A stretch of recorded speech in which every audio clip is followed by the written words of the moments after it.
For nearly 4 decades, this man has dared to stand against Uganda's longest ruling dictator, the powerful Museveni, Museveni.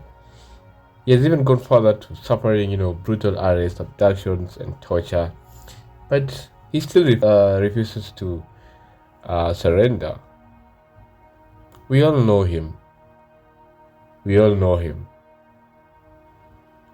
Kizza Besigye Kifeefe, Uganda's fearless opposition leader, a man who has dedicated his life to freeing his people from the grip of tyranny. But anyway, before we even delve deeper into Kizza Besigye, welcome back to another episode of Africa is Marwa. If you're tuning in for the first time, welcome, and please don't forget to like the video and to hit on that notification bar so that anytime we do a video, you're able to, get the notification and to watch our videos first. For our returning subscribers, thank you very much for your continued support. Your support keeps me going and keeps us ensuring that actually the conversation around Africa is getting to root into each and every country. And today we are in Uganda. So if you're watching from Uganda, kindly leave me a comment section and tell me what you think about Kizza Besigye.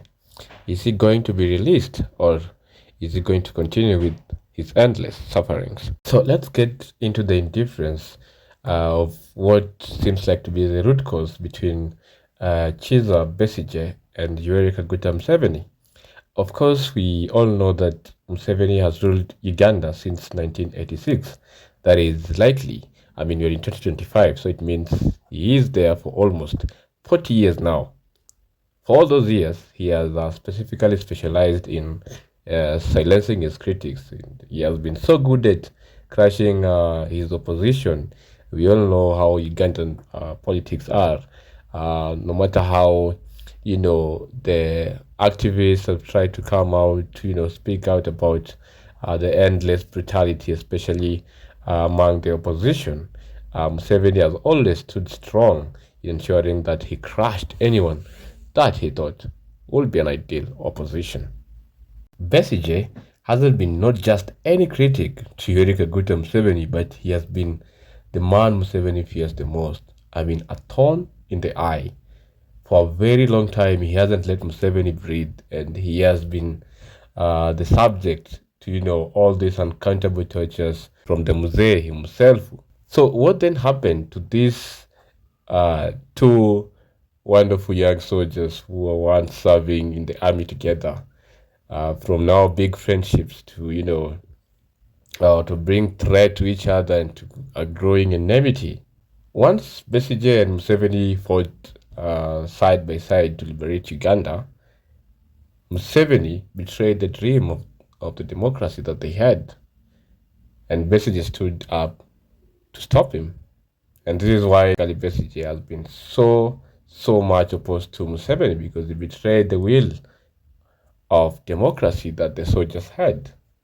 I think all our listeners need to understand the structure of power in Uganda. Correct. The military in 1986, and I was part of that military, then called the National Resistance Army. Correct. Captured the state of Uganda and actually made a declaration to that effect that on this day, the National Resistance Army has captured the instruments of power in Uganda and vested that power in the national resistance movement. So power was taken over by the military. However, what is not clearly visible, what has not been clearly visible, is that the military, having taken over power, was also captured by the family of Mr. Museveni. So we have actually family rule. And that's why members of his family, even who don't have any significance in terms of the power structure, still wield the most power in the country, like his brother Salim Saleh, who is not in parliament, is not in the high executive offices, but you find the vice president, the prime minister, lining up outside his office seeking for an appointment to see him, to see the vice president seeking to meet Salim Saleh, because he is the real power. And that's why so power is mediated through the military and through the family. And that's why Muhoozi, his son, has been in the military leadership, because that's where succession is expected to take place. Succession is in the military, because Museveni himself is in the military. And that's why whenever there is any controversy in Uganda, the next moment you can rest assured Mr. Museveni will appear in his military fatigues with a sling of a rifle on his shoulder to exactly make that point, that power is with the gun and the military. Now, what has happened is that they are trying to make sure that everybody appreciates that there is a crown prince. So Muhoozi is not going to be a candidate if there is an election in 2026. Hopefully, we won't get there without causing the changes we want. Well, so that is just basically trying to shed some more light on how the rule has been in Uganda since the military takeover in 1986. And you've heard how he has criticized Museveni for making the military actually his family business. So Besigye has gone on to run for presidential elections in 2001, 2006, 2011, and 2016. And all were marred by arrest and elections fraud allegations. In all these 4 times that he has run for president, the elections have always been rigged, stolen, and manipulated. And we all know how it happens in Africa. So there's no free and fair elections, especially for a country like Uganda, where the military has actually taken over and has been transformed to a family business. Then it's going to be very hard, and it's going to be very easy for them to actually manipulate the election. And every time he has been trying to vie for the presidency, and not just him, even any other opposition leader, like in the recent cases of Bobby Wine, they've always been faced by arrest and his followers being tear gassed and beaten. But he has never given up. He has never given up on this cause. So what then has actually caused all this arrest and brutality? This man has been arrested for over 100 times. I mean, yes, 100 times. You can imagine that. And it's even more. I mean, it's uncountable number of times that he has seen himself being arrested. And the way he's been arrested is actually very, very daunting. I mean, Besigye has been thrown into jail recently. Even in the recent cases, he has been alleged to, supporting terrorists and all that. But it's not just about the arrest. He has also been poisoned and brutally beaten, and even with full force Ugandan state against him, he still remained unbroken. However sad he is, however powerless he might look, but he keeps on pushing to ensure that the freedom comes to the people of Uganda.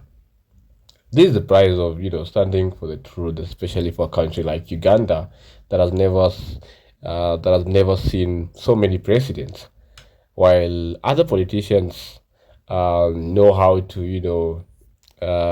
ridicule Museveni. Besigye stands firm, and he has refused to actually be bought, be bribed, or be silenced.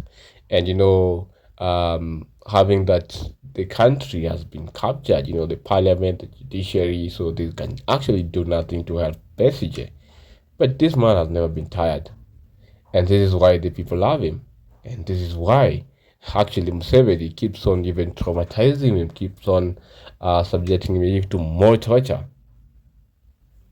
So then, there was recent cases of abductions, especially when he traveled to Kenya and it was abducted in Kenya. And this is one of the reasons that, tainted a very bad image in Kenya's diplomacy and even affected, the elections that were there in the recent elections, the recent AU elections, because This was a very shocking move.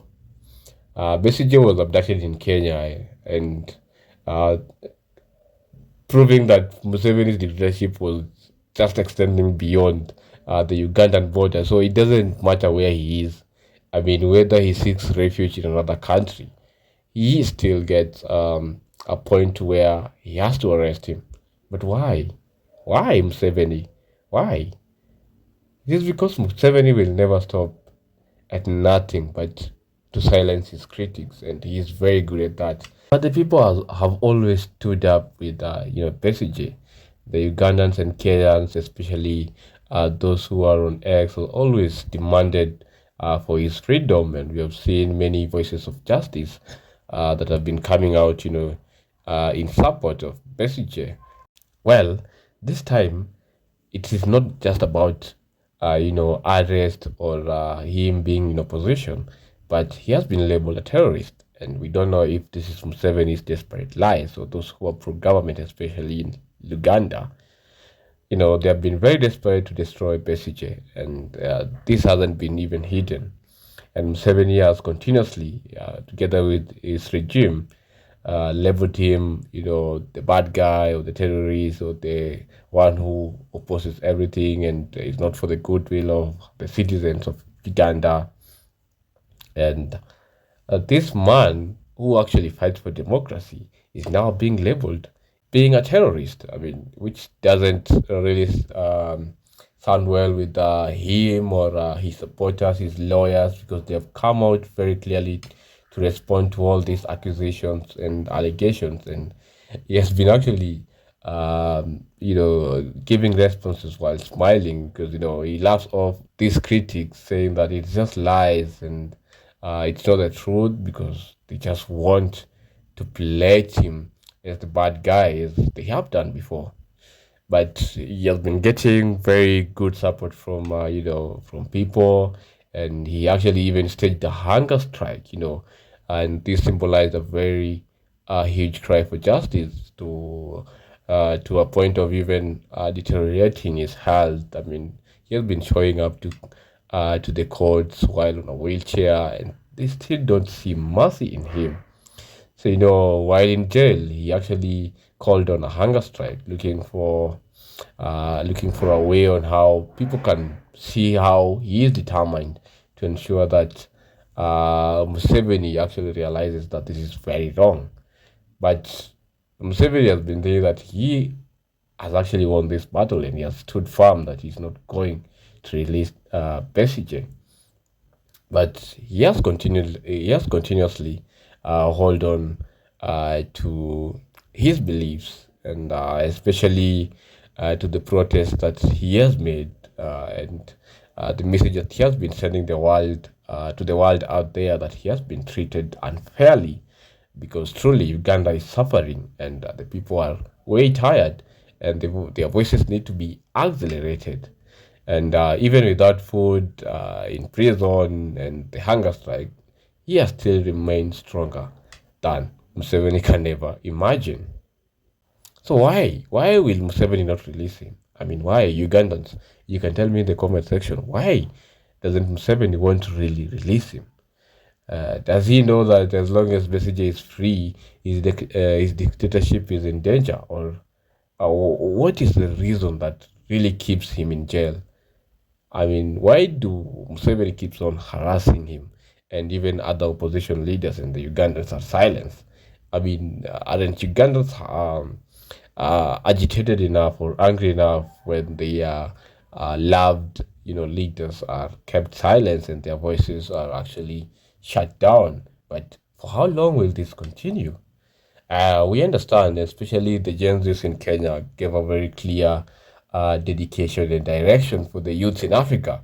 And we're hoping that the Ugandan youths are going to rise one day and they will show the world out there that as you are watching, and as history has been always favoring Museveni, especially since they took over with the military, not as a leader, but as a dictator. He will no longer be feared, and the youth will actually uprise to ensure that they stand for justice. And I'm waiting to see that day where, People, the Gen Zs in Uganda will actually say enough is enough for oppression, for silencing the critics, for dictatorship, but for good leadership in Uganda. Kizza Besigye is not just a politician, and he has shown that for a while. He has been a waving crowd, and especially to Ugandans, a waving crowd of hope. He has been a symbol of resistance, a warrior of democracy, a voice of the voiceless. And no matter how many times Museveni arrests him, Uganda knows what the truth is. I mean, Ugandans know what the truth is, and you need to really come out to know who is really for the interest of the people, because we have seen how Uganda has been for a few years, and Uganda really needs change. But for how long will Uganda remain in chains? For how long? For how long? I mean, will you get from Museveni to Muhozi by rule of fear, or what is really important? Hoping that Ugandans will actually finally rise and speak out for themselves. Anyways, that is it for Africa is Marwa. And if you believe that one day democracy will be there in Uganda, please don't forget to share this video. Don't forget to comment on this video and tell us what you think, especially if you are from Uganda. When do you think that Ugandan youth will actually uprise and ensure that they say no to oppression, and especially to their leaders that they love most and those they feel like can really bring change to Uganda? We really want to get this going. So if you haven't subscribed, I mean, what are you still waiting for? Aren't you African? What are you still waiting for? Please don't forget to leave that like button, and please make sure that you share this video wide, and don't forget to come back next time. Yes, we are hoping that Kizza Besigye is going to be released, however how long it will take, but we are hoping that very soon he's going to get justice, and may he continue being strong as he has been, and especially for the people of Uganda that loves him most. And we're hoping that Museveni gonna actually faces the wrath of the people comes 2026. That's it. We call it to an end. See you next time. Africa is Marwa Closese. Goodbye.